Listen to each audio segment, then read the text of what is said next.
And hopefully you're enjoying your Saturday morning. Make sure you check out the new revamped website over at fightnightpicks.com. We got some great stuff over there. You can check out the links to the podcast on Apple Podcasts and Spotify. We've got links to the YouTube content. And thanks to Rain and Buckets from 3, Josh Hart, we now have our full card betting guide under the preview section. You can check out some of the best bets, the pop and popcorn fights, some things that you should stay away.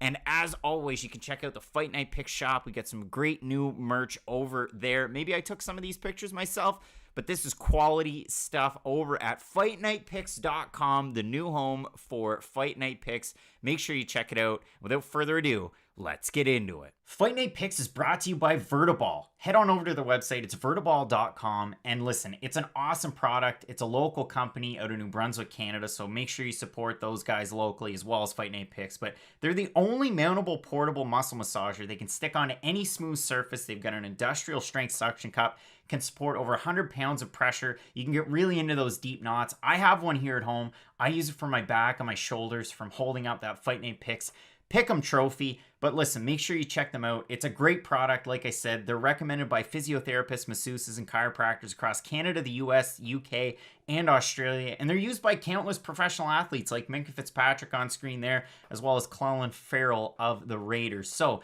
if you head into the cart, make sure you check them out. So I've got a Vertiball massager in my cart right there. Use the promo code FNP. You're going to save 10% off your order. You're supporting this company here that I'm very passionate about in New Brunswick, Canada, and you're helping out us as well. So make sure you check them out, vertiball.com, promo code FNP, 10% off your order. And without further ado, let's get into it.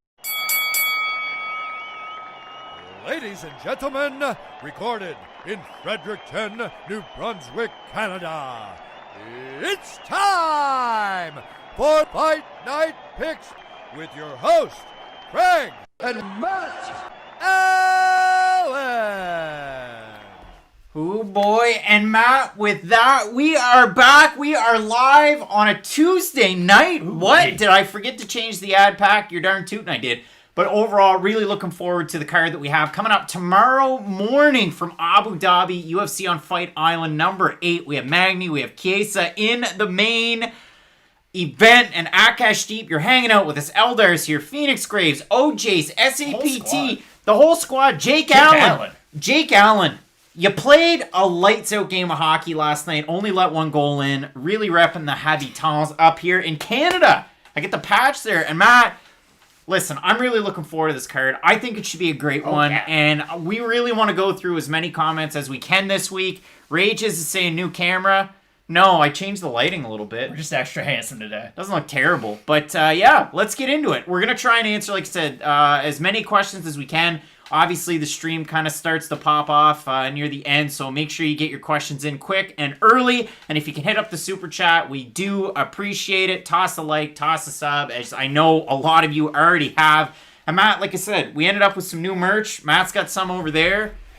There's some new stuff going on the site. We got the Under Armour hats. They're nice. And then, you know, I didn't order enough extra large stuff the last time through. Boom. We have brand new Under Armour extra large t-shirts. Matt is not an extra large guy.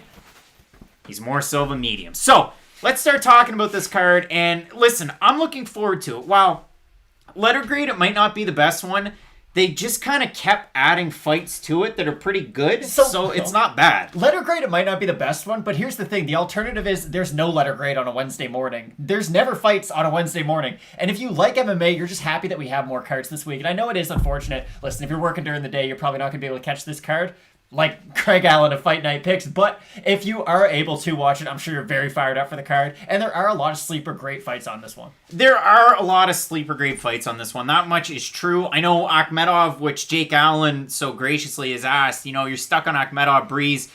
We're split on it, so take that for what it's worth. And we're still split on it today. I'm still feeling the same as I was beforehand. Danny D hanging out, working through the entire card. Todd saying, let's get into her.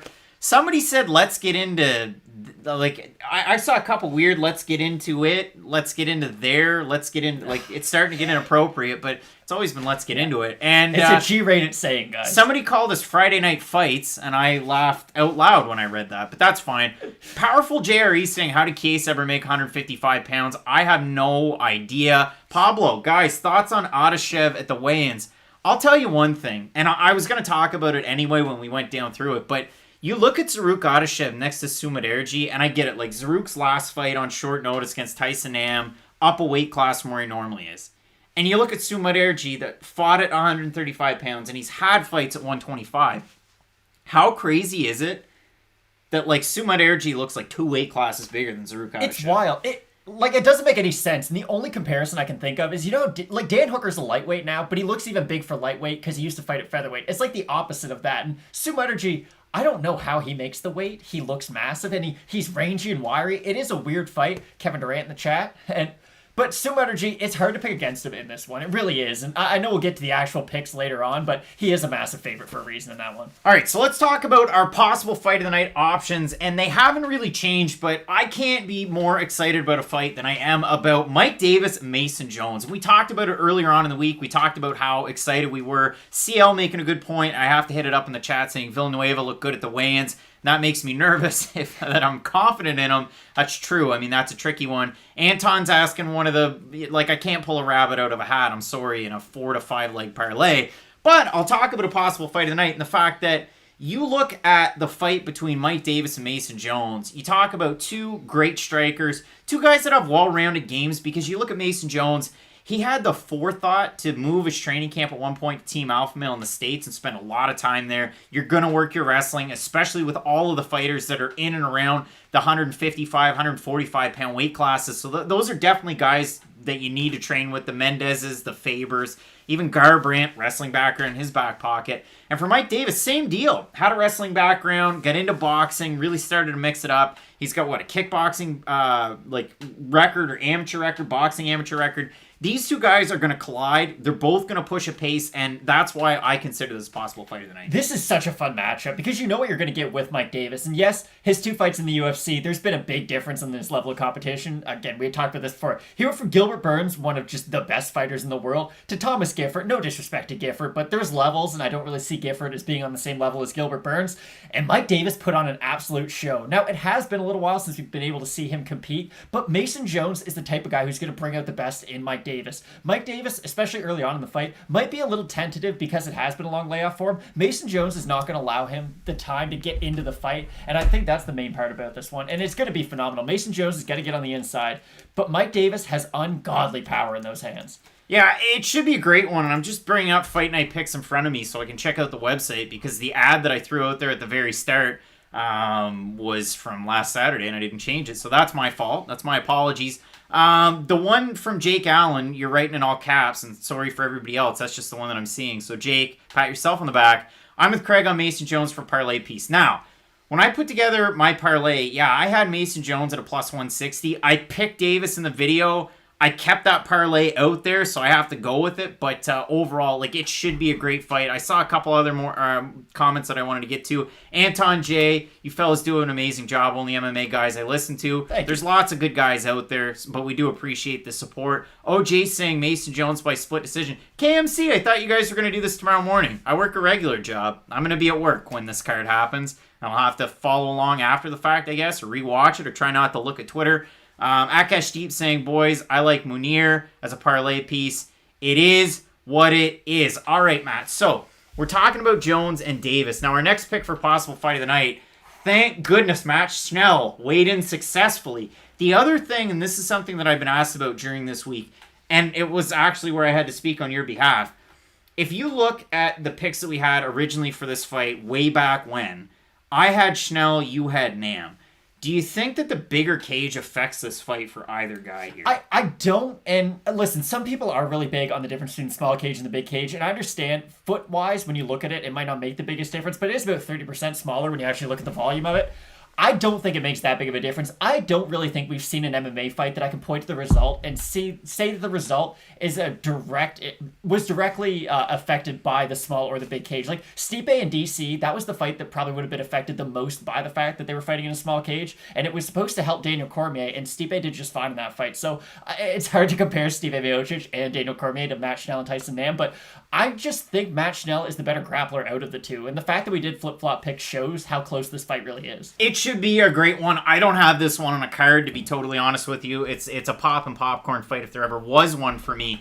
And let's kind of talk about those pop and popcorn fights, because if you do go over to FightNightPicks.com, we do have somewhere here the betting guide. It's in the preview section for this card, brought to you by our own Rain and Buckets from 3, but not from the New Orleans Pelicans, Josh Hart.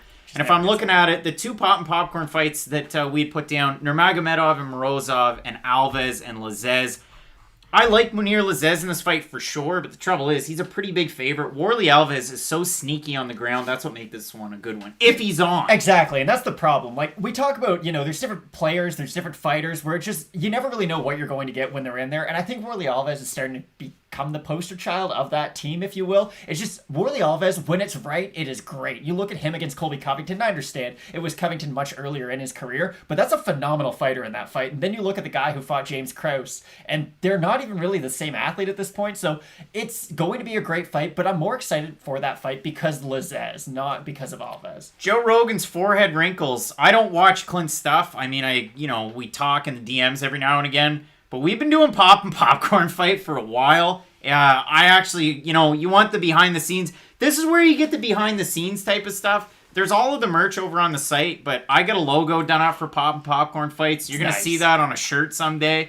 We've been doing pop and popcorn for a while. And normally, but not right now because today was a weird day and it's a Tuesday, I'll go out and buy the big thing of popcorn. Now, we switch back to the red zone, so probably won't be popcorn for a while due to the Rona. So, if we're looking at the first fight on this card, as a lot of people are searching for those likes, and we would appreciate it, we have Victoria Leonardo taking on Manon Fiorot. And this is a fight that we got really, really excited about. I mean, Manon Fiorot, she's on such a nice win streak, 5-fight win streak, became the EFC champ, which we've seen fighters from EFC come into the UFC, and it seemed like the early fighters that we saw didn't really work out all that well. Like Gareth McLennan we saw from South Africa didn't go all that well in the UFC, but there were other fighters, obviously, that actually came from the EFC promotion. I'm just thinking off the top of my head.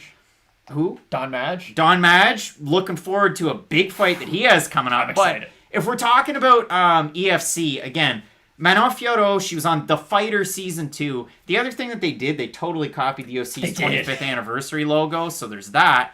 But, yeah, I mean, Manon Fiorot won that. She went over to UAE Warriors and finished her last 3 opponents. And I know there were a lot of people in the comments section that kind of said, well, geez, you beat La Framboise. What does that mean? Is the level of competition all that great?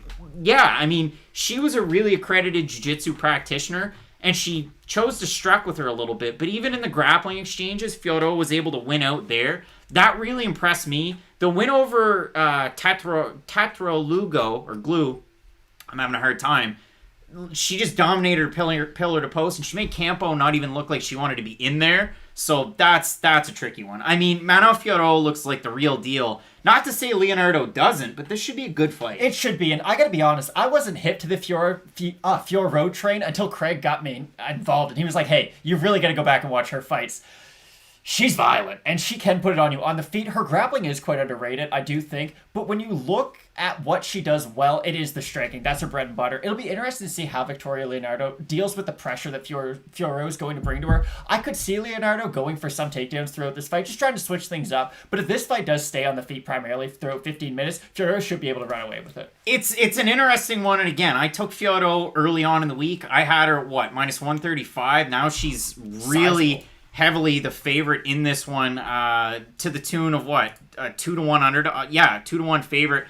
Line open minus 110. She's now minus 202, and I had her last weekend. Like I got lucky, so I'm not trying to rub it in. Leonardo open minus 110. She's now plus 167. So it's interesting there. It should be a good fight. I'm looking forward to it. Let's see. Todd's feeling Chiesa. and we're talking about the AEW cage. So let's move on. We're both going with Manon Fiorot in that fight. The next one, again, we had this considered as a pop and popcorn fight. You have Umar Nurmagomedov taking on Sergey Morozov.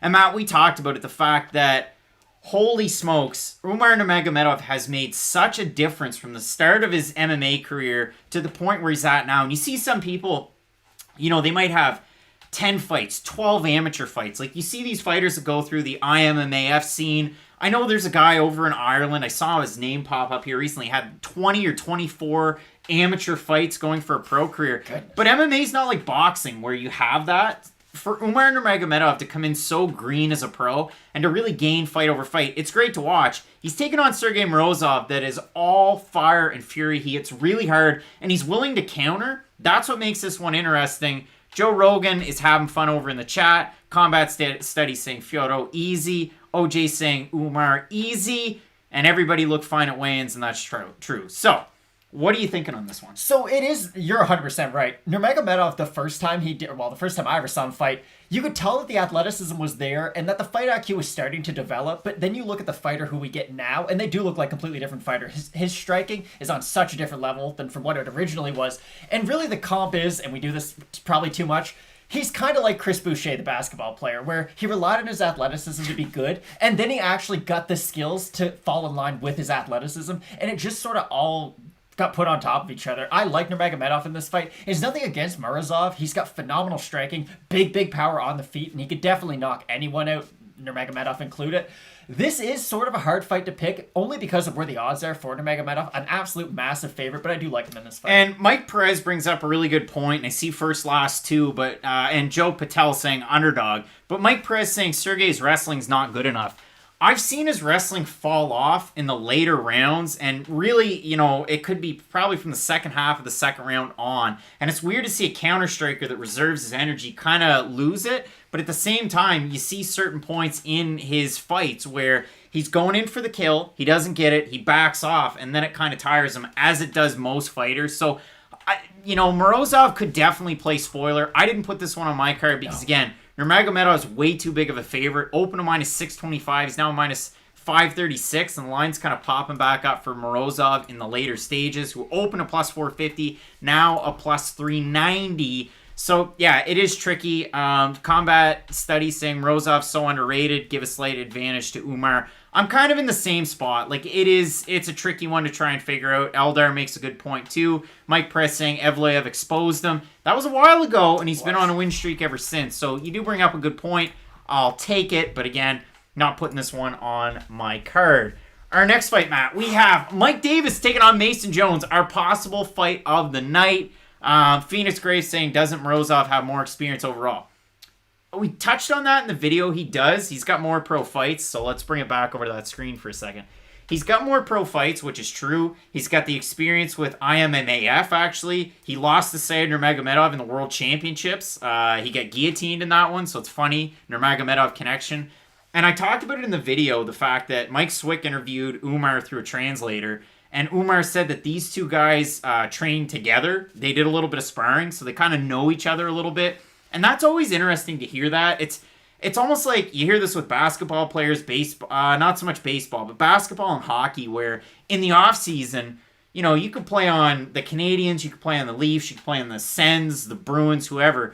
Bunch of guys get together and they train, and then they know their game, and then they go out and play that team. And you can kind of play that game a little bit, but, if you train together 4 or 5 years ago, it's tough to really try and gain a whole lot out of it. It's the old Space Jam trick. You invite people over, and then you learn their games. And it will be interesting. Again, I don't think that'll be enough to push Morozov over the edge. I do think Nurmagomedov, the combination of his wrestling and just the development in his striking. Here's the thing. Nurmagomedov could come out here and show another wrinkle to his game that we've yet to see. Yeah, and Clay, you bring up a good point, but Umar, man, he's a good striker. Like, that's the thing. He's not just all takedowns. He is a very dynamic striker, very fun guy to watch. So I'd appreciated the Chris Boucher shout out. If we get back over to Davis and Jones, this is a great one. Let us know who you're picking. I know people were before when we were talking about the fact that this is a possible fight of the night. This is such a good fight because, again, the thing that I love out of Mike Davis is when the fight's in the pocket, the guy is there. And We talked about it a little bit in our 257 predictions that we're starting to see a little bit more boxing in MMA. So we talked about Mahmoud Muradov and the fact that he does a nice L-step. His feet are always moving. He's very light on them. We saw last weekend with Felipe and Tafa. People are up in arms about your take on Justin Tafa and the fact that he fights similar to Tai Tuivasa. But still, you look at that fight, and they did a lot of things that boxers do. Putting their heads down together, throwing combos. We saw it, which fight was it? Max Holloway. You see it in different fights where a guy will go in close. He'll go to the body. He'll go to the head. Ilia Topuria has really good boxing combinations. In this one, you're going to see two guys that are well-schooled in the art of boxing, and it should show out. I'd be interested if they just decide to wrestle. It would be interesting, and that is something you always have to think of, because both these guys are good grapplers, and that's the thing. Their grappling gets overshadowed by how good their striking is, especially with Jones. I would say he has better fundamental boxing than Mike Davis. The only issue with that is he's going to have to get in range of Mike Davis to really let those combinations go, and for Mike Davis, you see the crippling kind of power that he does have, and I would say Mike Davis is in sort of a unique camp. He does have power, but he's also got power in the third round. It's not just like he can knock you out in the first, and then that power bar goes down. He does fatigue, of course, but he still can carry that power very late into a fight, and it's more like Conor McGregor hits really, really hard, but he's just accurate. It's not like he can hit something and he's the hardest hitter at 155. He's just extremely accurate with where his shots hit. Mike Davis is kind of the other side of that. Mike Davis, yes, the accuracy's there. Yes, he does have good hand speed and good boxing fundamentals, but if he just hauls off and hits something, it's going to fall down, and Mason Jones is going to have to put himself in danger to land on Mike Davis. Yeah, it's a tricky one to try and figure out. If you want to have a look at the odds, Mason Jones still the underdog, but he's gained. So he opened a plus 250, and that line dropped all week. He's now plus 135. So the money's coming in on Mason Jones. For Mike Davis, open to minus 300. He's now minus 162. I took Jones, and again, I had him at a plus 160. I kept it all week. I'm keeping it now. I like Davis in this one. I'm going to change my pick. I'm going to go with Jones in this fight. I'm going to make it official. So when we put out the numbers that are underneath, it's from question mark kick. So everybody out here saw this. Anthony's saying, oh, this is now. It's open for a 5 a.m. show. Buckle up, bucko, because I'm not doing it at 5 in the morning. But yeah, I'm sticking with, or I'm switching, to Mason Jones. So, again, this fight is really hard to predict, and we had it as a fight of the night because it's going to be competitive. I like Mike Davis, and this is the reason why. Since Mason Jones is going to have to get inside and in close on Mike Davis has phenomenal elbows, too. It's not just the hands, and I do think he could catch Mason Jones walking in, but the flip side of that is Mason Jones could go to the body 1,000 times, make Mike Davis tired, and TKO him. So, again, it's a very close fight on paper, but I do still have Mike Davis. The best interview that we saw from Mike Davis this week was with Lucas Grandsire, where he said that he doesn't like plain water. The guy just doesn't like plain water. Gotta have flavor in the water. It's a bit of a Mike hot Davis take, likes flavored water. All right, our next fight, Matt, we have Francisco Figueiredo, and I know there's people that have hit me up all week and said, well, who's this Nazareno guy? It's Francisco Figueiredo. It's still the same guy. So you've got Francisco Figueiredo taking on Jerome Rivera. And this is a weird fight. I had to look at it over on Tapology, so I'll bring it up. The fact that Jerome Rivera now favored by the fans. 1,818 votes, 52% going Rivera, 82% have him to win, 48% that have Figueiredo, 47% by decision, 16% by submission, 33% by knockout. And I think that knockout stat is because we've seen him fight strikers and get knocked out. You saw the Tyson Nam fight, didn't go his way. The Brandon Royval fight, it was a freak injury in that one. So I figure, Figueiredo, good striker, maybe knocks out Jerome Rivera. But Jerome Rivera has really good jiu-jitsu, and I'm surprised that a lot of people would have Rivera to win by decision. I would think he'd win by submission if it was me. I agree. This really is a clash of styles, to sound like Mike Goldberg, because you would have to assume if Rivera's going to win, he's got to get it down to the mat at some point. Figueiredo, he's really odd because he does kind of fight like his brother to a certain degree. He just doesn't have those extra intangibles to sort of put him over the edge and make him a championship quality fighter. With Figueiredo, the ground game is at the same level. With Devison, the ground game is pretty much at the same level that his striking's at. He just has this ungodly power in his hands that most people can't stand up to. His brother, Francisco, has similar movements. I just wouldn't say he has the same knockout power when he does land on his shots. He's got a really good pullback left hand. He does like to switch stances as well. We've seen him get taken down, but we haven't seen him get controlled on the ground, so it'll be really interesting if Rivera can get that takedown early while they're both dry and they're both cardio still at 100%. If Rivera can start to work on Figueiredo, really tire him on the bottom, it could be a competitive fight going down the stretch. But I do agree with you. If Rivera's going to win, probably by sub, Figueiredo going to win, he could damage Rivera enough and keep the takedowns away to win a decision. But it's really going to be, is the striking of Figueiredo going to win out over the grappling of Rivera? Kyle Kelly, overhyped a little. I think he might be the Wish version of his brother. I think so too. I wouldn't put this on my card at all. I wouldn't touch it at all. I mean, I've got Francisco Figueiredo to win in this one. If he just stays on his bike, continues to strike. But again, I don't have very, strong feelings about this fight. Jerome Rivera on the regional scene, pretty good run. Francisco Figueiredo on the regional scene. It's been a long time since he fought. He looked fine at 125 pounds. Like I see Anthony saying, I think that Ismail has Francisco at 125 because Devison's moving to 135 soon. Maybe Walid Ismail's doing that, but that's the thing. Like, he looked all right at 125 pounds, but he's pretty skinny. Like, Well, we were talking about this before we even went live and we were eating supper. Like, Figueiredo, it doesn't make any sense to me why he would be in 125, and I do think that's a great point that you brought up, because if you want to be the best in the world at a weight class, and you are built just like your brother, and your brother quite famously has a hard time making the weight, if Francisco does plan on making a run at 125, I do think that's a good point. That's why he is starting there. I could see Devison, if he does get the win over Brandon Moreno, if they do that rematch sometime soon, he could make that move up to 135. So yeah, I think that's a really good point. But Francisco does have exciting fights. He's going to put it out there. He's going to be a guy who's going to be around in the UFC for a little while, I think. Yeah, OJ's makes a great point using the Dingus reference. So, we go into our next fight, and Matt, Dalcha champion does not look like this anymore. He's taking on Markus Perez.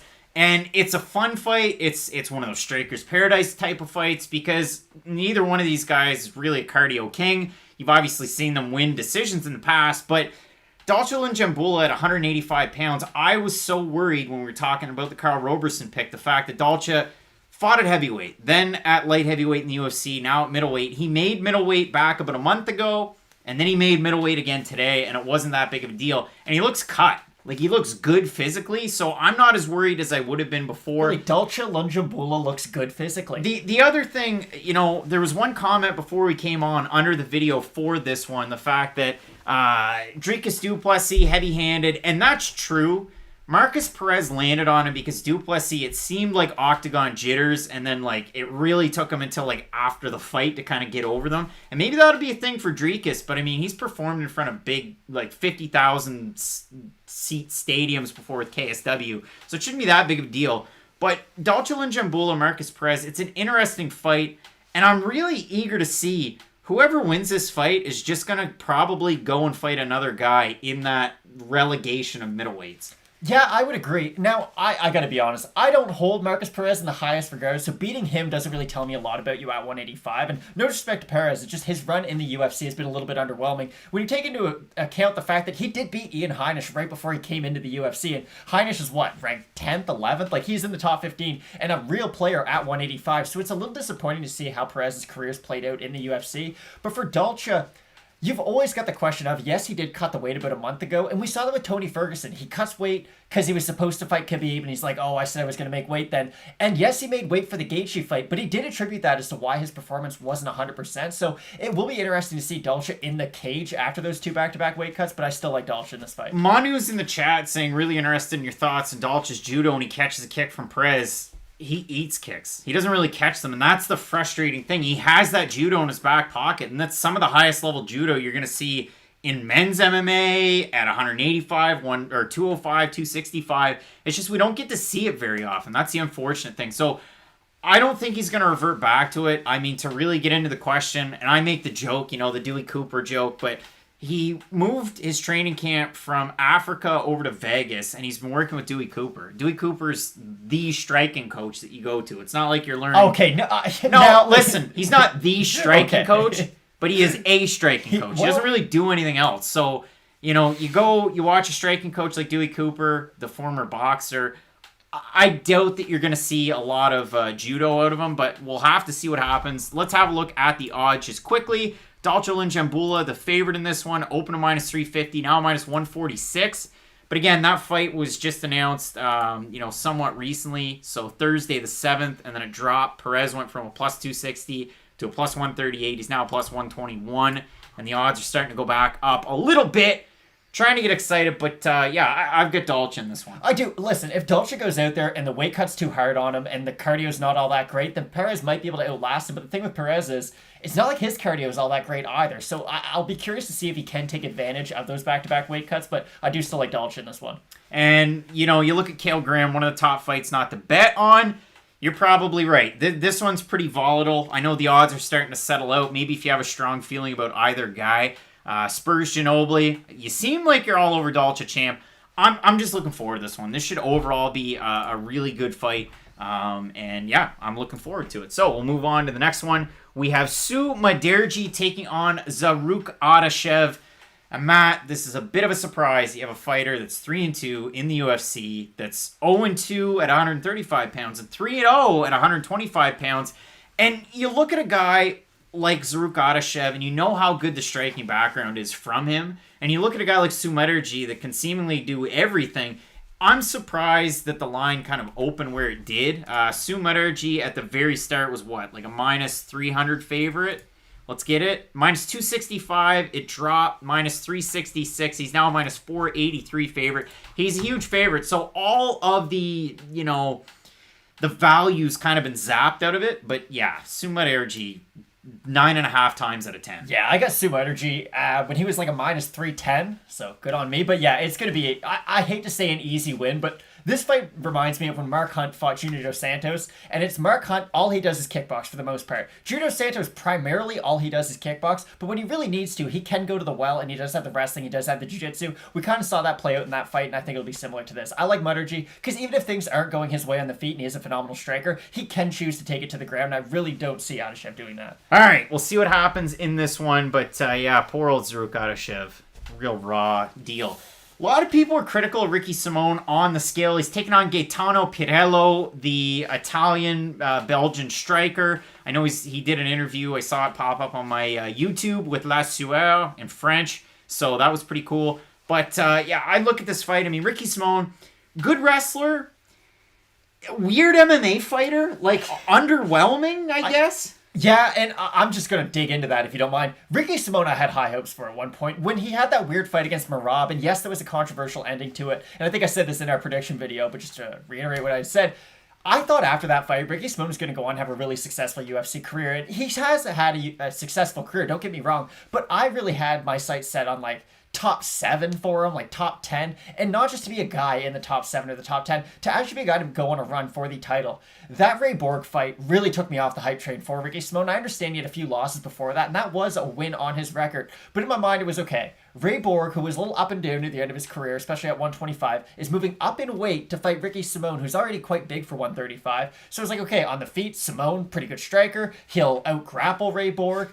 and Ray Borg might be able to scramble. That would be his best chance. The exact opposite that I thought. Ricky Simon was going out there shooting double legs like he was Mark Coleman, and Ray Borg was just teeing off on the feet, honestly. He found out, and this might be the case with Ricky Simon, because you've seen it in a few fights, if you can get inside of his range, he doesn't have a lot of tools to deal with it. And the best way I can describe that is when Brian Ortega knocked out Frank Edgar with an elbow, he had said that I have really long arms, and a problem that I was finding myself in was when people got inside of my range, I don't really have any weapons to hit them. And now we see Brian Ortega throw spinning elbows. He has really good elbows. Ricky Simon doesn't really have one of those mid-range weapons in my mind. He's got his longer distance strikes. He has leg kicks. But anytime people get inside on him, he does struggle. And I know the flip side to that is, well, to get on side of him, you're going to force some grappling exchanges. There is a give and take to it. It's just with Ricky Simon, I do have him in this fight. I just worry about where his ceiling is moving forward. Because at one point, I did see him as like a perennial top 10 guy. And right now, I'm not really sure where I see Ricky Simon. Todd saying, sorry about work tomorrow, Craig. Such a bummer. I like my job, but I mean, if we had a super chat going and people were picking up some of the Fight Night Picks merch, you never know. But if I look at this one, there's a couple of really good points being made over in the chat, and we have to really talk about them. So the first one was by Phoenix Graves and Combat Studies. Well, Simone's going to carry him on the ground. Ricky Simon has all the tools, but he just doesn't employ them when he needs to. Exactly. That's true. Jake Allen making a point, too. This feels like a trap fight. Gaetano Pirrello is a really good striker. He could just hop right in there and win by knockout. Again, Kyle Kelly's got that kind of like that Faber knockout that Simone has. That's true. It's a weird fight with Gaetano Pirrello, the fact that, he hasn't fought in quite a bit over a year. He's a primary striker. You look at some of the fights that he had, and if you go and you look at the last loss that Pirrello has, it's tough. Like, that's the thing. He got taken down. He got beaten in a way that you could definitely see Ricky Simón recreating. That's the thing. So it's really tricky. Gaetano looked good on the scales. I think it would have made a little bit more sense if he ended up in the UFC a little bit earlier, but we get him now. So it's a really tough one to take a short notice fight against Ricky Simón, but maybe that's just the way that you beat a guy like Ricky Simón. So it should be a good one, and I'm really looking forward to it. Let's see. Mike Perez saying, as Gaetano doesn't have takedown defense, he's done. Well, that's if Ricky Simón decides to take him down. That's the real thing right there. And just to, for Joe Rogan, that fluke fight against Faber, here's the thing. Yes, he got knocked out early, but we've seen him struggle with guys who, if Faber didn't knock him out in the first minute, Faber definitely could have beat Ricky Simón by decision, because it's not like Ricky Simón's going to go out there and take Uriah Faber down a lot, and Uriah Faber has decent striking, so I wouldn't really associate the word fluke with that fight. I do think, what we know now at least, Faber would have won that fight. And CO, I don't know enough, and that's a question we get all the time. DraftKings, FanDuel questions about daily fantasy. I don't know the first thing about it, and I'll admit that. Like, I don't know anything about it. I don't play it. I know how the points work, or I have a basic understanding, but I don't know enough about it, so that's why we don't talk about it. But, Pirrello being low price, he does strike a lot if he gets a chance to. Our next fight, Tom Breese taking on Omari Akhmedov. This is one that we talked about quite a while ago because it was supposed to be on a card quite a while ago. It was supposed to be the first January card. It got moved. Omari Akhmedov is a really tricky fighter, I guess, because you know exactly what he's going to do, and he does it just about every time. I'm oddly excited for this fight, and I know a lot of people aren't, because listen, if Omari Akhmedov's going to win, it's not going to be an exciting fight at all. You know what you're going to get. It's going to be single leg, double leg, rinse and repeat, until the judges finally make their decision. Tom Breese, on the other hand, has a lot of different weapons that can deal with the offense of Akhmedov, and it will be interesting. If Tom Breese can defend that first takedown, I think it's his fight throughout. Akhmedov has a weird gas tank where if he's the one wrestling, he can tire out his opponent, but if he's being wrestled or if he's being backed up even on the feet, he will start to fatigue as the fight progresses. It will be interesting, though, if he can get that first takedown on Breese, if he can really keep him down and wear on him. By the third round, I do think Breese has a cardio advantage, but if our Akhmedov can just make him work, which is the Akhmedov kind of game plan, if he can make him work throughout the fight, he can really wear on that gas tank of Tom Breese. And we do have to bring up, there are different forms of Tom Breese. Hopefully we get the best version, because I do believe the best version of Tom Breese, at a minimum, is a top 20 guy at middleweight. When I look at Tom Breese, the fight that he had against Brendan Allen, from jump, it was like, holy smokes, this is the best Tom Breese right at the start. He was super aggressive. He got backed up into that spot where he's against the cage, and then he started to try and roll, but Brendan Allen rolled him over, and he just went on top and started to pound away. And I think for Breese, he started to block, and it was like, what was it, 20 seconds left in the round maybe? It was when almost it started, 30 seconds, 20, or 30 or 20 seconds, however many seconds it was. It looked like, oh, okay, well, Breese is going to try and outlast this, and nope, referee stepped in and ended it. And rightfully so. It was a good stoppage. It was some good ground and pound. It was good ground and pound. Brandon Allen's a good fighter. But you look at it, and Tom Breese is incredibly athletic. If you didn't watch these two guys face off, Tom Breese is... It's almost like a middleweight fighting a lightweight. Like, just height and size-wise, and the way that it looked into the camera, Tom Breese towers over Dana White and Omari Akhmedov and everybody there. And it's crazy just to think that. You talk about a guy with all of the striking skills. He's got a black belt in jiu-jitsu. And he was one of those guys that when he was training at TriStar... I think what he did, he went to TriStar and the results weren't there, but he gained some tools when he went there. That was a good thing. I agree with some of it was getting a little too much there for a little bit, but listen, Tom Breese is probably the more skilled fighter out of these two, and you just take everything they do into account. He's got the jiu-jitsu, he has decent wrestling himself, you just don't see it a lot, of course, because his boxing is so phenomenal.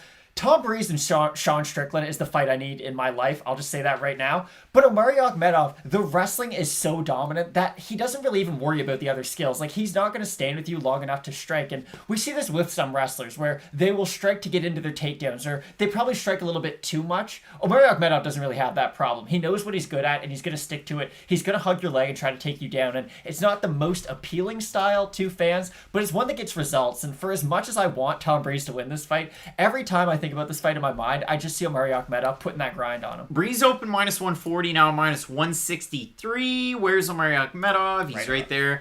Plus 120 is the open. He's now a plus 135 favorite. Let's get cocky. Let's get crazy. Let's have a look at the votes on Tapology. We threw them out there on Instagram, at Fight Night Picks on Instagram if you're not already following along. But again, I just put them out about 2 hours ago, so you don't really have a great sample size. 1,763 votes, 53% Breeze, 56% by knockout. For Akhmedov, the 47% of the votes, 81% by decision. It should be a good one. Anthony's saying the only one taller than Breeze is Mudaerji. That's true.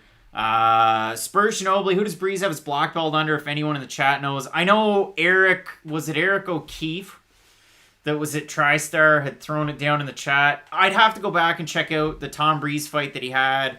It was before the KB Buller fight. It would have been the Brendan Allen fight. It's mentioned in there, in the chat or in the comment section. If you can check it out there, there's a really big paragraph there. Can't get over the Omari Akhmedov loss to Weidman. Okay, here's the thing, though, and I talk about this a lot now, it seems. If a wrestler fights another wrestler, a lot of people just expect it to be very competitive in the grappling. You're not going to out-grapple Chris Weidman unless your name's Luke Rockhold. Like, if you're going in there to have a wrestling match against Chris Weidman, he's just going to beat you in MMA. It's simple as that. I'm not that high on Chris Weidman anymore, but if you go in there with the mindset of, I'm going to out-wrestle Chris Weidman, that's how he's going to beat you. And that's really the fight that you can point to when you look at sort of the weak gas tank of Akhmedov. If Tom Breese can go out there, defend takedowns, and really make Akhmedov work on the feet, it's just going to keep on going better and better for him. A good point made by Steve White Jr. Thanks for throwing that in the chat. Bradley Hill, Renegade BJJ, that's who it's under. Salvador's hanging out. And then the other comment that I wanted to hit, oh, Todd, that's a bad one. I'll take Tom. It's going to be a Breeze.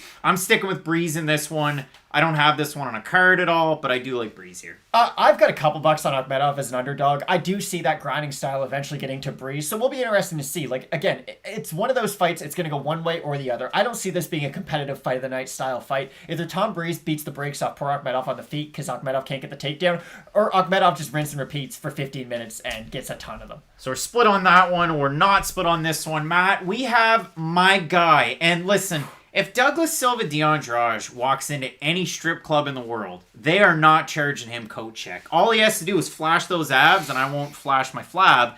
But if you flash those abs and those muscles, even a small guy, he's got that small guy energy where nobody messes with him. So, yeah, he doesn't pay coat check. You got Silva de Andrade taking on Lerone Murphy.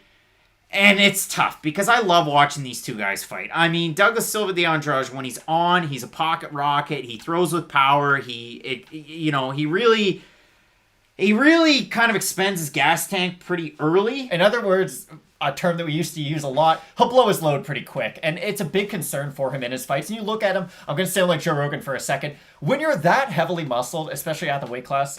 Moving up a weight class. Exactly. And you look at him, he is about as physically big as a guy can get, or just at least broad. You're going to get tired a lot faster than your opponent. And we saw that in the Petr Yan fight. And again, it's easy to say he lost to Petr Yan, but you really have to see how he lost to Yan. Yan took him down, put him in a crucifix, and elbowed him a trillion times. And Yan doesn't even go for that many takedowns. It was just that was the easiest path to victory for him. Petr Yan can outbox pretty much anyone in the UFC. And he saw this guy and thought, well, if I take him down, I can beat him easier. So I think that just speaks to what Murphy could do to De Silva. Because Murphy, you know what he's able to do. He can strike. But if he takes you down, he's either going to get your back and choke you out, or he's going to open up some sort of submission with his ground and pound. Stylistically, this is just a really hard fight for De Silva. It's a very tough one. I mean, Lerone Murphy's so well-rounded, and that's what you have to like about him in this fight. And if we have a look at the odds, Lerone Murphy, a 3-1 favorite on most sites. He opened minus 225, is now minus 322 over on Best Fight Odds. If you look at De Silva, open plus 190, now plus 254. I listened to, and I sent it to you, I'm going to find it and I'll post it somewhere. There was an interview on one of those motivational channels, something Brothers, with Lerone Murphy, and I watched the whole video. There's too many ads, I got to say that. I try not to put too many in our videos, like 4, maybe 5 for 2.5 hours. I think that's fair, but there was like five ad breaks for 18 minutes. Man, Lerone Murphy got me pumped up. Like, outside of this one, like, it was a good interview. And the fact that he kind of talked about his first fight in the UFC with Takugov, where he had to get rocked a couple times before he really got into the fight. You hear that from a lot of different people. Lerone Murphy, like, you know, I wish good things for both of these guys, but Lerone Murphy, man, what a guy. Listen, so, yeah. One day he might fight for the NMF title, the nicest MFer. So, Lerone Murphy, I see him to have a really high ceiling in this division, and I like him a lot in this fight. I'm not going to use the L word, because we all know what happens when I say it, but I like Murphy a lot. Phoenix Graves wants an OnlyFans, maybe? Bag of milk money? I don't know. that we've thought about things like that. Discords and other things, so let us know there. Todd wants to see my stomach. It's not flab. It's not a bag of milk. I'm not that bad. But it is bulking season. Matt Schnell taking on Tyson Am. We consider this one as a possible fight of the night. You have two of the most dynamic and maybe opposing styles at 125 because Matt Schnell, bread and butter, is grappling, but he likes to strike, which is very sketchy. And you look at Tyson Am, and I mean, the guy can strike. Macho Man saying there's ads on YouTube. Man, using the right browser is so nice. You watch the ads. Help us out. So this fight is really interesting. It's because it's good. Again, it's going to go one of two ways. And Matt Schnell has the issue that Omari Akhmedov does not have. Matt Schnell doesn't know what he does well. And again, I'm sure he does know what he does well, but you had mentioned it. He strikes a little bit too much. And Tyson Nam's not the guy you want to go out there and strike a little bit too much with. And Matt Schnell reminds me, again, I'm going to bring up a Raptors reference. He's like Pascal Siakam. Stop shooting three-pointers when you're really good at getting to the rim. And for Matt Schnell, stop trying to pump the jab and work the outside when your bread and butter and no one can really stop it is get into top position and just go for head and arm chokes. When Matt Schnell gets into that specific position, he is very Rafael dos Anjos-y. When he gets that head and arm choke, there's just not much you can do to get out of it.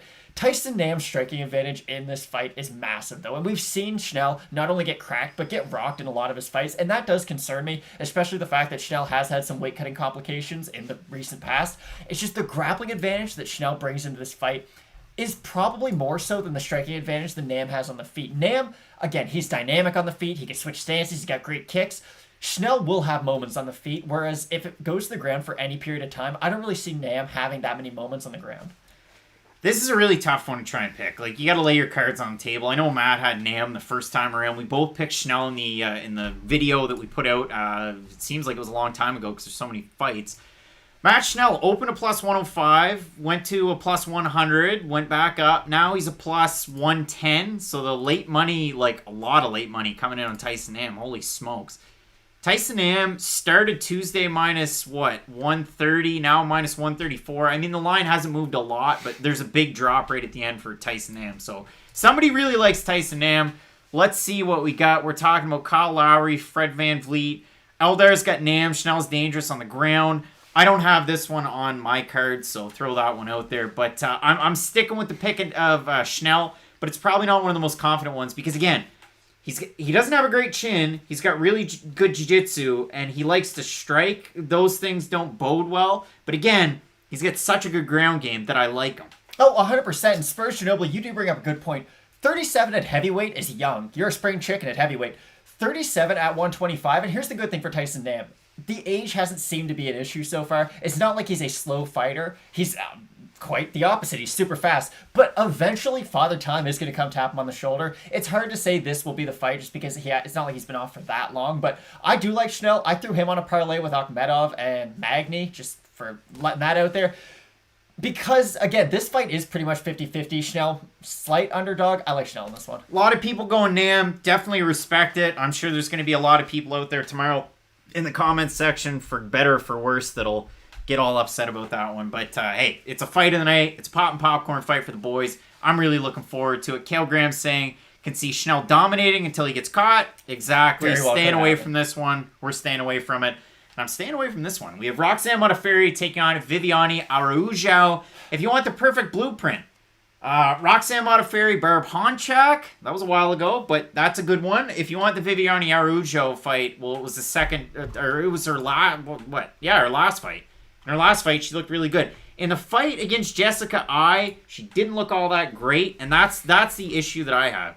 She lost that Eye fight in a non-Araújo-esque way. She won the De La Rosa fight in an Araújo-esque way. Roxanne lost the Lauren Murphy fight, and that was a weird one. And then she beat Andrea Lee by decision where she did look really good. So that's the thing. Akash Steep making a good point. Roxanne, you fade it. A lot of people taking Roxanne as a decent underdog. Zaki J saying skip this prediction. Well, maybe I will. I'll just skip on by it. I've got Araújo in this one. I like the heavy hands. I like the boxing combinations. And I like the fact that she has the jiu-jitsu in her back pocket if she really needs it. But I feel like she has a decent enough striking advantage in this one. Let's see. Is this Roxanne that's had what? 42 pro fights and, just continues to damn do the thing? And it's a classic Roxanne upset like Laos Nan is going with or Kyle Kelly? Or is it the one where Araujo really takes over? Let's see. It's an interesting fight for sure. Now, this fight is tailor-made to be one of those Roxanne upsets, and for Araujo, I don't doubt she definitely is the better striker. Roxanne's striking is wonky, to put it lightly, or to say something positive about it. It's not she's going to go out there and put you down with a strike, whereas Araujo has legit power, especially at this division. The weird thing with Viviani, though, is that she has to reset in between all of her combinations. She'll throw a few big power shots, and you see a lot of fighters that grab their shorts and pull them up or something. She just kind of has a tell every single time, and the Jessica Eye fight was a good example of if Eye just keeps on moving forward and does something, you can kind of out-volume Araujo. Not to say Roxanne won't eat 1,000 punches in this fight, but I could see Roxanne sort of starting to wear on Araujo. Araujo is probably going to win the first round, but as the fight starts to wear on her, especially if Roxanne can get takedowns, we know how deadly her top position is, because you look at her record, she's had 1 trillion fights. All of her TKOs are from ground and pound, and that ground and pound is vicious, especially 125, the Barb Honchak fight, the best example of it, when she gets in a mount and just elbows her into the ground. This is a really hard fight to put any money on. If you do want to just have a single bet on Roxanne, because again, she's a big underdog for a reason. Araujo is a phenomenal fighter. I like Roxanne in this fight, though, I'm not going to lie. I think if she can get a takedown and just make Araujo work, just make her work and make her work. It might not be the prettiest game plan out there, but I think that's how Roxanne's going to beat her. If you have Roxanne going in there and tiring down, Viviani Araujo, that's what you got to look out for. Kevin the Carrot's taking Viviani. What else? A lot of people taking Roxanne Modafferi. I can't hate on it. Garrett hitting us up in the super chat. First one of the show. Appreciate you, Garrett. Saying Modafferi for the upset. Good luck tomorrow, boys. Yeah, I mean, I don't have a ton of action on this card. I already talked about it. I had Mason Jones on my card as an underdog. I had Manon Fiorot as, she was barely even a favorite in that fight. Now she's a pretty decent favorite. And the other one that I had was, and Tristan hanging out. What's up, FNP? First QMK in a while. Yeah, we haven't seen you in the chat. I had Jones. I had Mudaerji at a minus, a 350, I think it was, 375, somewhere around there. And then I had Fiorot. Those are my 3 on this card. Anything other than that, yikes. So this one, maybe you like Roxanne, maybe you like Viviani. We're differing on this one. Our next video, straight up, and I'm talking about video, not a lot of people watching the video, and I can't slag you for it. If you're hanging out with us now, we appreciate it. Yeah. There's 277 in here. These are the hardest of the hardcore Fight Night fans. Fight Night Picks fans. See, it's a Tuesday night. I'm not always on. So maybe toss us the like and the sub if you're not already there. But most of you are already subbed, and I know you are. And that's why you're here on a Tuesday night. And you're tuning in for Ike Villanueva, Vinicius Moya. If you put this on a parlay, you're crazy. Like you are. You look at Ike Villanueva, he looked great on the scales. I know this is probably a pick from when he was at heavyweight, maybe the Chase Sherman fight. But this one is like all kinds of levels of weird because they both lost their UFC fights. Moya by finish, Villanueva by finish. This is so volatile. You don't put this... This is like D. Kiriko Buckley. If I'm talking to you out there watching, this is D. Kiriko Buckley. I would not throw this on a card. Let me know who you're going for a pick. So, I'm going to watch this fight because I have a post-fight show to do, but that's probably the only reason. This is I'm going to make lunch because this fight's probably going to be on at about 12:30 in the afternoon type of a fight. It's nothing against either guy, but you look at both guys' run in the UFC. Underwhelming might be too much of a compliment towards both of them. Vinicius Moya is very strange because he's a grappler, but we never see his grappling because he does go out there and tries to strike with these primary strikers. And even his last fight when he did try to fight a grappler, Paul Craig put him down. So Moya, it's just really hard to say where his skill level is at. And for Ike Villanueva, we're both picking him, but again, it's just more due to the fact that Vinicius hasn't shown us anything in his UFC run. Cameron makes a good point. Jeremy, we appreciate you and thank you for tuning into the show. The point that Cameron makes, always interesting when the guys are fighting for their lives. And, we kind of joke about stuff like that, but you lose 3 fights in a row by finish, they don't normally have you back. Like, we talked about it before the show. Randa Marcos just booked a fight. I was surprised. We're Randa guys because of the Canadian connection here. But, this one to me, again, it's a fade. I've got Villanueva based on the striking skills and the fact that on the regional scene, he had the knockouts. He has I wouldn't say pedigree, but the body of work that he's at least beaten some fighters that are probably on the skill level of Moya. For Moya, I just haven't seen it. So, again, this is a tricky one. It stays off. And then we move into our co-main event. We have Warlley Alves taking on Mounir Lazzez. I love this fight for a lot of different reasons. Mounir Lazzez is the type of guy that He knows how to throw volume when he needs to throw volume. He knows when to employ power when he needs to do it. And so this should be a great one. Warlley Alves, again, has a win over Colby Covington, has losses to like a James Krause type. So it's really weird. And it's not just losses to James Krause. Like, he was terrible in that fight. And he was worse against Randy Brown. This is my point. The best version of Warlley Alves is an extremely dangerous fighter with heavy hands, guillotines, like, from any position. The best version of Warlley Alves is, like, an 80% Gilbert Burns. The worst version of Warlley Alves looks like he barely belongs in the UFC. And that might be being hard on him, but you go back and you look at that Randy Brown performance, I don't know what was going on, but he didn't even look like he wanted to be in there. There was a comment, and I had to respond to it. Somebody said, well, Randy Brown submitting Warlley Alves, like, that's not that weird, or that shouldn't be considered weird. Randy Brown has a good pedigree in jiu-jitsu. So I thought, okay, you know, like, we kind of talked some smack about that fight. I went back and looked at the odds for Randy Brown to win that fight by submission. 2 or 3 different sites had that prop. It was plus 2,050. Plus 2,050 for Randy Brown to win that fight by submission, and it happened. That was crazy. Exactly, and the fact that a primary wrestler was able to submit a jiu-jitsu world champion off of his back isn't the best look in the world, because then, here's another good example. When Damian Maia fought Ben Askren, every second they were on the ground, Damian Maia dominated him. It wasn't even close. The difference was, Warlley Alves just didn't look like he wanted to be in there, and that's the easiest way I can say it. Like, he was just looking around, he looked unfocused. It wasn't his fight, and that concerns me. Like, if you're unfocused against Manuel Lizz, you're not just going to get triangled off of your back. Like, he's going to put you down in a way. And I mean, the question was up there from Iker Casillas saying, Man City or Aston Villa. I'm a Tottenham Hotspur guy. I mean, go Spurs. Matt doesn't have skin in the game with that one. Who does Ibrahimovic play for? Isn't it Inter Milan? I like them. I think it's Inter Milan. Somebody let us know in the comments section who Ibrahimovic plays for, but I'm pretty sure that's it. I don't really follow Italian soccer all that much, but I do follow the Premier League. In this fight, again, you got a good striker in Munir Lizz, you got a good grappler in Warlley Alves. It kind of falls into that trap of the Matt Schnell every now and again where he likes to strike. If you have a look at the odds in this one, we had Lizz as a favorite when we did the video. Open minus 115, now minus 245. Your boy got him early. Warlley Alves open minus 115, now plus 200. It was AC Milan. Shoot. Sure. I made a mistake.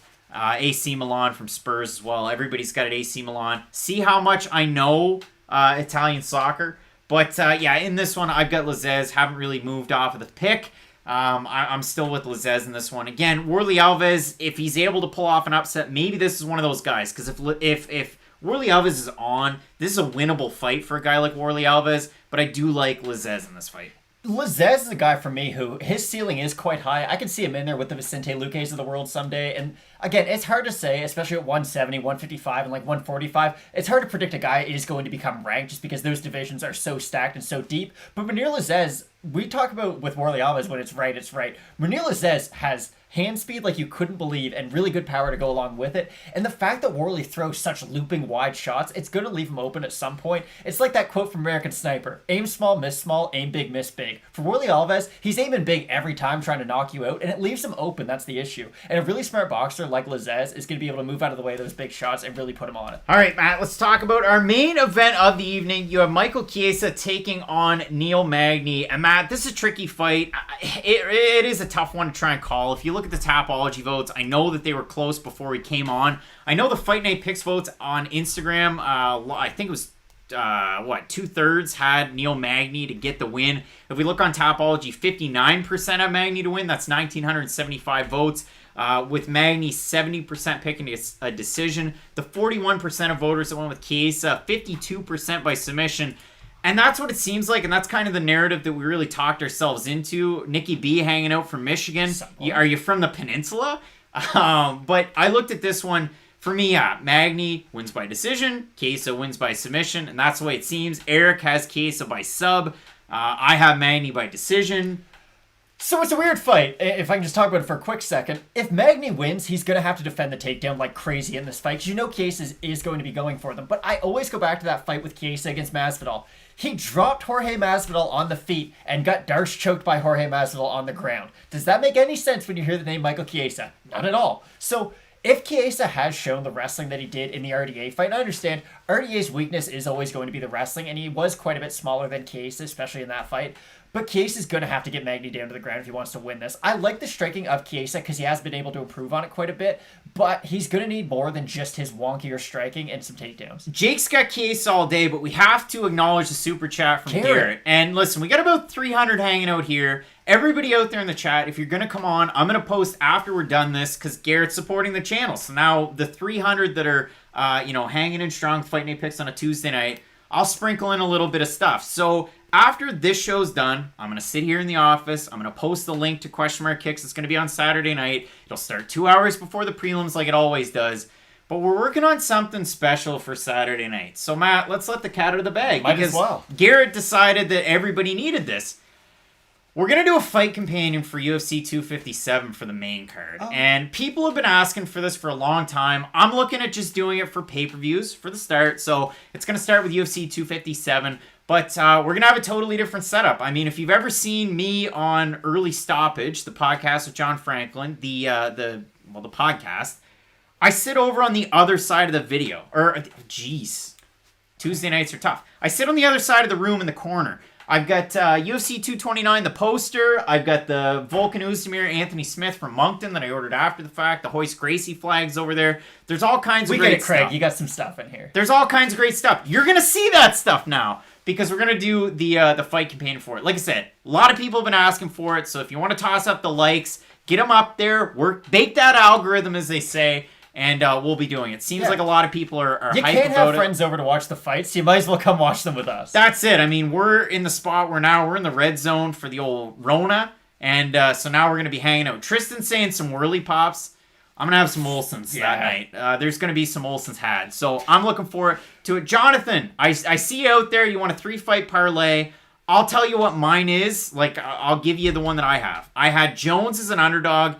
That's the least confident of the three. I had Fiorot. I got her at -160, and I took Mudaerji at like a -350, -375. I'd have to go look at it, but that's what I have. So hopefully, take that one for what it's worth. SAPT's been wanting that for a long time. Tristan's wanted it. Pablo's wanted it. So yeah, I've been listening. But again, if you want the behind the scenes, we used to do them. But we'd sit here and talk for 6 hours, and nobody would watch it. So it really got to the point where, all right, we'll fizzle it out. We'll start to do some different things. We went with the picks. They worked, and now we're going to go back. And we're going to see what it works out to be. But the trouble is, and there's 270 people here now, so you talk about it. A lot of people come in, and they think it's the fights, or, they just don't like the vibe, and they toss down the dislike, and it screws the channel. So that's why you got to kind of watch out for early childhood TLC. It's been a long time since I've seen you. Haven't been able to tune in much. Nice to see you guys question Chiesa's fight IQ. It's good, though. And the one thing that I like about Michael Chiesa, okay, it's good in this respect. And we talked about it in, no uncertain terms. He corners a lot of fighters. He hasn't been able to do it a lot, but we see him on the desk now where he's watching so many fights. And that's one of those things that when you're talking to fighters, do you watch a lot of fights? Do you watch a lot of fight tapes? Some guys don't. Some guys do. Some ladies do. Some ladies don't. So it's exciting. The big counter to that, though, is Max Holloway openly says he doesn't even like watching fights, and he doesn't spar. So it's always hard to say what will and what won't help a fighter. All I know is, in the cage, I have seen Michael Chiesa make mistakes. The flip side to that, though, is his grappling is phenomenal. And I understand he has been submitted before, and people point to Charles Oliveira as well as a primary grappler who has been on the receiving end of some submissions. But for Michael Chiesa, that RDA fight was so impressive because I really assumed, okay, RDA has the wrestling advantage, and I'd say their jiu-jitsu, RDA might be the more accomplished grappler, but in MMA, they're about the same. Michael Chiesa made it look like RDA didn't even have a black belt. RDA got his black belt when he was 21, so that's how good of a grappler Michael Chiesa is. If he can get on top of Magny, I don't doubt for a second he could submit Neil Magny. The issue I have is, if he has any success on the feet, especially early on, he's going to want to keep on striking with Neil Magny, and that's going to work for the first round. It might work for the second. But Chiesa's gas tank, it's a little questionable, and Neil Magny never gets tired. Ryan Wilson brings up a good point, and I do like your point by saying Magny barely beat Rocco Martin. 3-round fight, and I think that's important. 3-round fight. Rocco Martin is like stink on a monkey, as Cosmo Kramer would say, where Rocco Martin's always after you, and he pushes a really big pace, and Magny was able to win that one Eric's saying that Magny's no pushover. So let's go back down through the card. We'll try our best to go into final pick for this, though. We probably should give that. Yeah, I've got Magny. I also have Magny. Mike Perez likes me. Your kid likes me. Poor Matt. That's fine. It's kind of a co-host type thing. And the question that was up there from Jake, you've never tuned into a Fight Companion. Again, the ones that we used to do, we're still working on what the look's going to be like because we like to have a different look for all of our stuff. The old ones were exactly the same screen as the predictions. So we're just trying to figure out the wrinkles there. But we'll post the live link to it so you can toss the notification. Exciting stuff, the though. Subs. I'm really excited. I'm just, I need something to eat after this one. Christ, delirious. Victoria Leonardo taking on Manon Fiorot. I have the French fighter Manon Fiorot in that one. I like the striking. Now, if Leonardo goes in there and really incorporates her wrestling, there's an opportunity for her. Fiorot is weird where she throws out that push kick. She throws out the kick to the stomach. She really attacks the obliques, which is interesting from a sideways perspective. Maybe you don't see that a lot. John Jones will do it. Holly Holm did until she got head kicked by Amanda Nunes. That's the thing. And so Leonardo can be a tricky fighter. I was surprised looking at them. Leonardo 5'5". They had her listed as Fiorot as 5'4". Height-wise, Fiorot looked like the bigger fighter, which surprised me. She really did. So once you do combine the fact that I think she's the much more polished striker and really just fighter overall, and the fact that she isn't going to have a size disadvantage, if anything, will be on her side, I do like Fiorot a lot in this. Yeah, I like Fiorot in this one. Our next fight, we have a really tricky one. Umar Nurmagomedov taking on Sergey Morozov. This one could be a trap card. I don't have it on mine because the odds are baked for Umar Nurmagomedov. So I'm picking Nurmagomedov to win. But yeah, Morozov's got a shot in this one as a dog. This is the type of fight that Yanni the Great could be like, Umar Nurmagomedov's gonna win. And it's like, well, yeah, he's a 6-1 favorite for a reason. I like Umar in this fight. Again, Morozov hits hard, but I'm done picking guys who their best chance to win is by the knockout punch. 9.999 times out of 10, it does not work out. So I'm gonna go with the more skilled fighter in Umar. KD talking about Lorenz Larkin. That was Lorenz coming out party. Wasn't it to Bellator? No. That was his that was his last fight in the UFC. Yeah. On the Fight Pass prelims of 202. Fun fact. Yeah, weird one. So, Mike Davis taking on Mason Jones. That's a great fight. It's a possible fight of the night.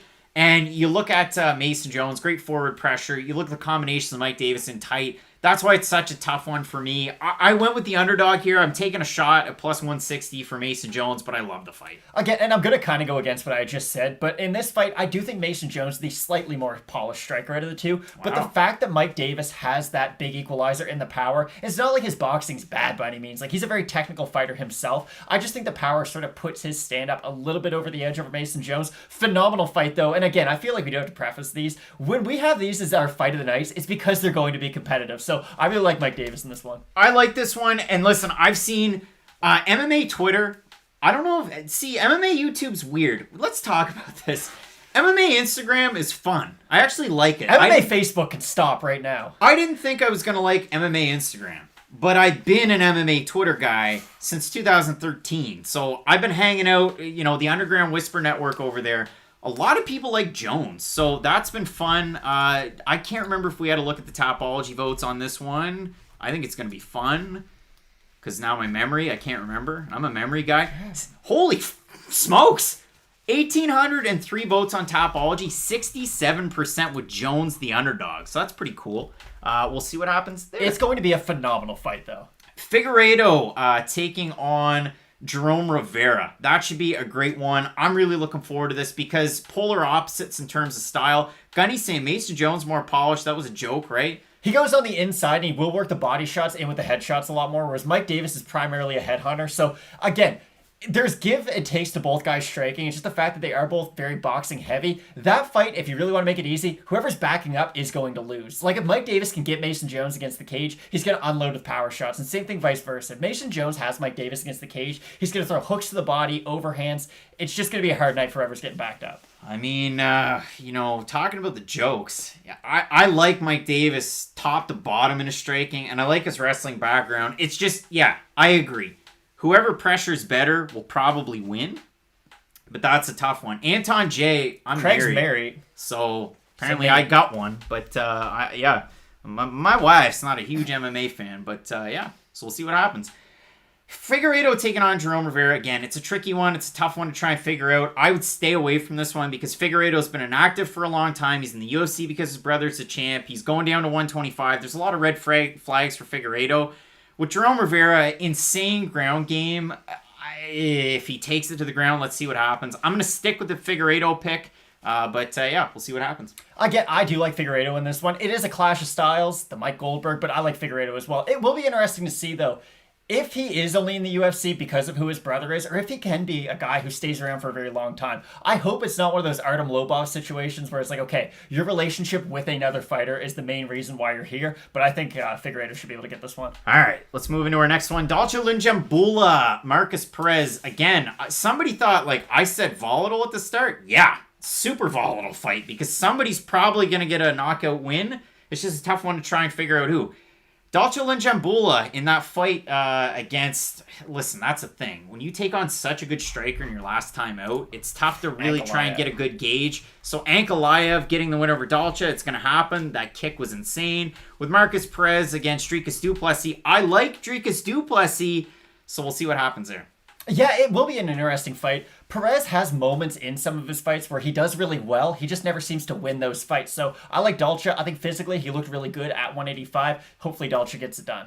See what happens there. I'm going with Dalcha as well. Garrett likes Dalcha in the first round. God, throwing shade at Markus Perez. I like Perez fights. They're always fun unless you're Andrew Sanchez. It's just when you look at his tapology, there's a lot of red lately. Yeah, we'll see what happens. And that's the thing, Andy Randy. Hope it's not like the Buckley fight. Yikes. Mudaerji taking on Zarrukh Adashev. Zarrukh Adashev.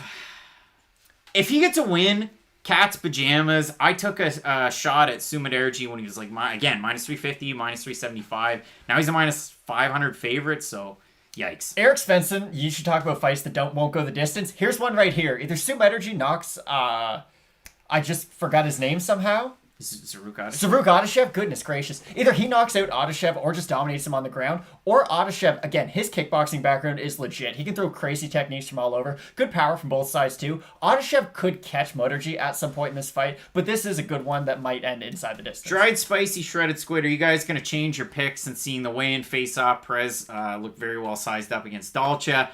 I like the fact that Dalcha looks as good as he does at 85 and could do it twice in 2 months. Did it for the Robertson fight and then kind of weighed in as an alternate where Robertson wasn't able to.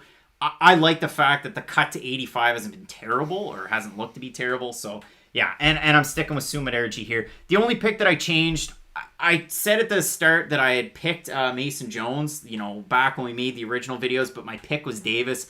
I like Jones in that fight. So that's the only one that I changed. Ricky Simon taking on Gaetano Pirrello. That's one that seems like a bit of a trap. Ricky Simon by decisions, like a slight plus. I think it's like plus 120. I think that's probably how Ricky Simon's going to get the win, taking on Gaetano Pirrello. But he's a pretty big favorite, Simon is. And again, if he decides to get happy with his hands, Gaetano Pirrello can light people up on the feet. Now, they aren't Ricky Simon caliber, but he can light people up on the feet. So this is the opportunity. Craig out here selling wolf tickets. Ricky Simone's going to be able to win this just with his wrestling. And that's what we've seen. The more Ricky Simone fights, the more he does seem to use his wrestling. And it's probably a good idea, to be completely honest. If he does stick to that game plan, especially early on, he should be able to run away with this fight. I hope so. So we'll see what happens in that one. You've got Omari Akhmedov, Tom Breese. We're split on this one. We're still split on it a while later. It should be an interesting fight because one guy's a great striker and has, again, that jiu-jitsu background in his back pocket with a black belt. The thing is, Tom Breese, when he gets on his back, like he's always fishing for something. I just don't know what he's going to be able to get against a guy like Omari Akhmedov. That's where it's tricky. Yeah, we talk about the jiu-jitsu of Tom Breese. The issue is Omari Akhmedov just sticks on top of you. He's not going to be going from position to position all that often and giving you space to either get your hips underneath and try to push him off or get your feet under his hips, or to try to get a submission going. That's the big problem when you are fighting a guy like Akhmedov. There's just no space on the ground. And if Tom Breese, let's say he did have the jiu-jitsu background of a Gilbert Burns, I would feel a lot more comfortable. Just being a black belt, I don't think is going to be enough to get you over the hump of Akhmedov's wrestling. I like Akhmedov in this fight, but I definitely wouldn't be surprised if Breese pulled off a win. Matt Cook saying, that's Drew Brees' brother. Hey, Matt Cook, don't skate guys. Don't skate guys in the back of the leg like you did to Eric Carlson. I don't understand. Yikes, Matt Cook. All right, so we have a look. Lerone Murphy, D. Silva. I've got Lerone Murphy. I love D Silva, though. I love his fights. Murphy has a pretty high ceiling, I think, in this division. Again, D Silva's going to bring the best out of you. He's always going to bring a really good fight, but it's hard to pick against Murphy. All right, both going Murphy. Our next fight, Schnell, Nam. This is a tricky one that I'm keeping off my card. It's a possible fight of the night. I've got Matt Schnell, but Matt Schnell doesn't have a great chin, and Tyson Nam hits really hard, so that's why this is a tough one. Again, if somebody came at me in the comments section, hey, kudos to you, buds. Pat yourself in the back, but I'm going Schnell here. So I like Matt Schnell a lot. I do like his grappling in this fight. Again, the accuracy of Tyson Nam is something you have to watch out for. We kind of talked about this earlier, how we're like Conor McGregor doesn't hit extremely hard. He's just really fast and has great timing. I see that being a similar case with Tyson Nam. Like, of course he hits really hard, but he has really nice accuracy on his shots and really good timing too. He's good at countering. The grappling advantage that Matt Schnell has in this fight, though, cannot be understated. I like Matt Schnell. Matt like Schnell. I like Schnell. Next fight, differing picks. You've got Modafferi and I've got Araujo. I do. If Modafferi can make this an ugly fight, which is what she tends to do, I think she can pull off the upset win. And again, Roxanne, Modafferi, and upset wins are like pancakes and maple syrup. They just go together. Adrian making a point. Guys, Murphy's fight experience as a pro, though, it's low. The weird thing with Lerone Murphy, and it's been said time and again, I know I've said it before, the fact that he didn't come up on the Cage Warriors circuit. Let's go back here for a second. He didn't fight on the Cage Warriors circuit, that's fine, but he got experience elsewhere. That's interesting. The first fight, somewhat a short notice. He talked about it in that interview that I referenced, and I promise you, after this, I'll post it in the comment under the original video. But Lerone Murphy had to get hit once to really feel it, and then, really got into it. And you take on Zubair Tukhugov, who was kind of an unknown commodity in that one, fight to a draw. That's great. Then the wins that he's had have been good. So, again, I like Lerone Murphy in that fight. If you don't, that's fair. Like we said, we differed on the Araujo Modafferi fight. That's fine. Roxanne is the ultimate, underdog, as it seems. Ike Villanueva, Vinicius Morea, another volatile one because both guys' backs against the wall. They've been finished in their fights. That's 5 finished losses in the UFC. 0 wins. 0 wins for it. So we'll see what happens.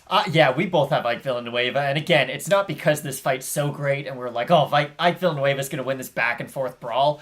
Vinicius Morea has showed us nothing throughout his UFC run. And that might be harsh, but it is the truth. Like, all of his fights, he gets finished. And it's not like he's having even moments in his fights where he's looking good. He gives up ground really quick. He gets backed up to the fence very easily. And then from that position, again, everyone has a problem with the back up against the cage, but him, more specific, it's not like he is going to shoot a takedown to get his back off. He doesn't have very good lateral movement from left to right. He just sort of stands there and waits. And if Ike Villanueva can just sort of be that constant pressure, start to really uptick his volume as the fight progresses, I think he'll be able to win. Jonathan saying possible fight of the night. Araujo, Roxanne? It's probably not this one. I probably wouldn't say this one.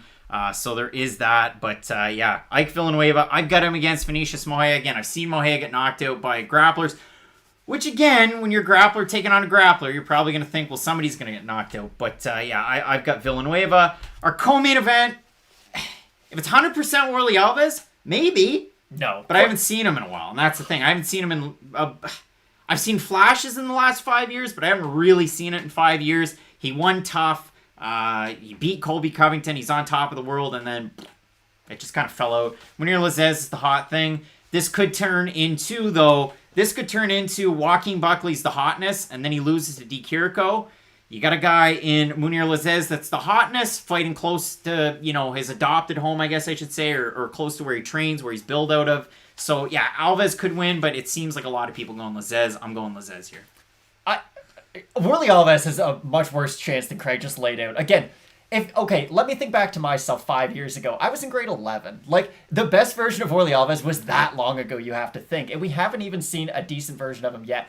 The Sergio Moraes fight, it's an okay TKO, but again, it's 2 primary grapplers, and Warlley Alves just has the heavier hands. If he goes out there just lunging big shots against such a polished striker like Lizz is going to make him pay for every single miss that he has. And I just seen that being the story of the fight. It's going to be going poorly for Alves early on, I do think, because he does have that Gilbert Burns type of striking. Well, former Gilbert Burns type of striking, where he's just throwing everything from the hip, trying to put you down. If he catches Lizz, maybe, but if that's your best chance to win, you're probably not going to win. We'll see what happens there, but again, yeah, we're both going with the favorite in that fight, going with Munir Lizz. And in the main event, it's a tricky one. Neil Magny's got the gas tank. I prefer Neil Magny in a 5-round fight. Striking from distance, Neil Magny, though he doesn't use his kicks from distance all that great. He throws a nice kick when he does, but it doesn't happen often enough. So again, yeah, I'm going to go with Neil Magny in this one to outlast Michael Chiesa at 170 pounds. It's an interesting fight, though, and it's one that I'm probably going to sit at a desk during and miss. So, again, Michael Chiesa can fight in a way that beats Neil Magny. We've seen it happen before. RDA was able to get on top of him early on, get him in a head and arm choke. Damian Maia just took his back forever and then choked him out. But I don't really see Chiesa having the wrestling that those guys have, and he doesn't have the specialist jiu-jitsu like Damian Maia does. Like, the way Maia was able to take Magny down wasn't by traditional takedowns. It's not like he's just going for single legs. He was doing a half-guard sweep to take Neil Magny's back. Like, that's such high-level stuff that you're probably not going to see, and I do think Chiesa is a phenomenal grappler, and I think we're seeing the best version of Chiesa at 170. I think that's an important note to make, because at 155, he was straining himself like crazy. You look at him at 170, it looks like he cuts a lot of weight. So I think we are finally going to see the best version of Michael Chiesa. I still don't think it's going to be enough to get past Neil Magny. There's a couple points I really like. Brad H saying Chiesa has 5 rounds to get a sub. That's true. True. He has 3 in my mind. I don't like the cardio Chiesa. I really don't. Ninja, you don't like the sound. Okay, I'll tell you one thing here. Ninja, I could talk right into the microphone. Matt could talk right into the microphone. But we have another thing that we're working on for the live stream. It's probably going to help out with the volume. So we do have something coming up. The other thing that could be a possibility. No, I got it on the right setting, so it's not that bad. There's a couple things that we're working on. We're both going with Magny in this fight. Overall, it should be a good card. It's just unfortunate that in North America, it's on a Wednesday day. Like, do the PFL thing. Do it at night. Do Bellator. Nice. Do it at night. They do it too late. But overall, we'll see what happens in that one. I'm looking forward to this card. You know, there's 14 fights out there. It'll be what it is. And then you get excited once more for your card coming up on Saturday. The weird thing is, before we came on, UFC still has UFC Fight Island 7 stuff on their YouTube homepage. They have UFC 257 stuff everywhere. They have UFC, Fight Island 8 stuff there. But it's not on the homepage, which is weird. It's a Wednesday morning card. I don't know what more you're expecting. Again, there's a reason this fight isn't as promoted as the other ones. The UFC is putting all their focus on promoting Conor McGregor versus Dustin Poirier Saturday. Join us for the fight companion that we'll be doing for the main card. No, that's a joke for the plug. Listen, this fight card is a great fight card to hold us over until Saturday. This week does feel like International Fight Week to a certain degree. It's not very often you get 3 fairly good cards, I'd say, throughout one week. I would say this is probably the weakest of the 3, just because you have to look at what headline the other 2. You had Calvin Kattar, Max Holloway, where even before that fight, everyone was excited for, and then look how it turned out. And then Conor McGregor's fighting Dustin Poirier at the end of the week. So it's a great week to be an MMA fan. Let's see. Ali, it's UK time, baby. Yeah, you're fortunate, I guess. You get one card once in a while that works out for you. What else? Nate Flo, you guys changed your answer. You're going with Chiesa first, right? A couple guys gave us a hard time. Somebody went really hard in the paint on the Zarrukh, Adashev, and Mudaerji. Just the prediction in general. We always try to give both fighters a chance. That's the thing. When you're talking about a fight like that, Mudaerji's such a big favorite. Listen, there's things that you have to talk about with Zarrukh Adashev. You go and watch his kickboxing fights. They're good. His MMA fights, not so great. So we'll see what happens in that one. But in the prediction video, you got to give props to both guys. And that one is a close fight in that main event. And it is a tricky one. So if you have strong feelings with Chiesa, that's fair. If you really like Neil Magny, that one's fair at the end of the day. 2 guys locked in a cage, and we'll see what happens. But again, you got the truth nugget because Garrett hit us up in the super chat. You're going to get a fight companion on Saturday. I'm really looking forward to it. I'll have a chance to eat. I'll have a full day to look forward to it. And I won't just drink a coffee on almost an empty stomach and get a little wigged out. But overall, it should be a great one. Really looking forward to this card that we have coming up tomorrow. You can check out more info on the redesign, FightNightPicks.com. There's merch over there on the store. Looking if nice. Matt grabs it, because you can actually see it if you made it late. The Under Armour ball caps, there's a Canadian flag on the back. That's, ode to where we are from. Now, this would be a dress on me, but the design is beautiful. Yeah, it's going to be fun. I'm trying to put the hat on. Craig having a tough go today. But we get that. We got the shirts. We got the great stuff over there, and I'm really looking forward to trying my hand at the old commentary. It's been a while. We used to do them. I think the last one we did was about 1.5 years. So make sure you check those out. Really appreciate everybody for joining in the stream. Matt will be back again on Saturday with question mark kicks, a little break, and then the main event, our main card rather, UFC 257. So hang out with the boys over there. Toss the like and the sub as always. And Matt, as we always say with Fight Night picks, Let's get into it. Oh boy, let's get into it. Ladies and gentlemen, recorded in Fredericton, New Brunswick, Canada, it's time for Fight Night Picks with your host, Craig and Matt.